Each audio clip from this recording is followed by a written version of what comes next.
Nagpakitang gila sa mabilis at maagap na aksyon ang First Ifugao Provincial Mobile Force Company matapos silang rumesponde sa isang aksidente sa bayan ng Asipulo. Magbabalita dyan si Patrolwoman Melba Langbis. Gandang gawain ang ipinakita ng mga tauhan ng First Ifugao Provincial Mobile Force Company, katuwang ang mga tauhan ng Asipulo Municipal Police Station sa isang vehicular accident na naganap sa barangay Amduntog, Asipulo, Ifugao, kamakailan lamang.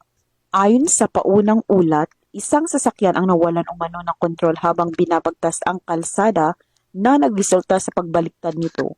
Sa pagtutulungan at agarang aksyon ng mga nasabing grupo, agad na naibigay ang tulong sa pag-secure ng area at sa driver. Tulong-tulong ang mga grupo sa pagbuhat sa mga sako-sakong karga ng nasabing sasakyan sa gilid ng kalsada upang hindi makagambala sa daloy ng trapiko. Ipinamalas ng mga nasabing tauhan ang mabilis na pagtugon, malasakit at pagtutulungan na nagpapakita ng kanilang kahandaan sa oras ng pangangailangan. Muli na namang pinaalalahanan ng First Ifugao Provincial Mobile Force Company ang publiko na sundin ang Blue Baguettes checklist bago bumiyahe.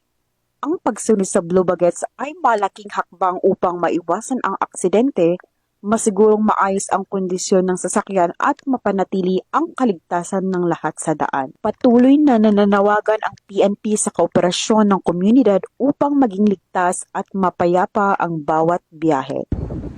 Mula dito sa rehiyon ng Cordillera, ako ang PNN correspondent, Patrolwoman Melba Langbis, alagad na batas, tagataguyod ng Balitang Huli.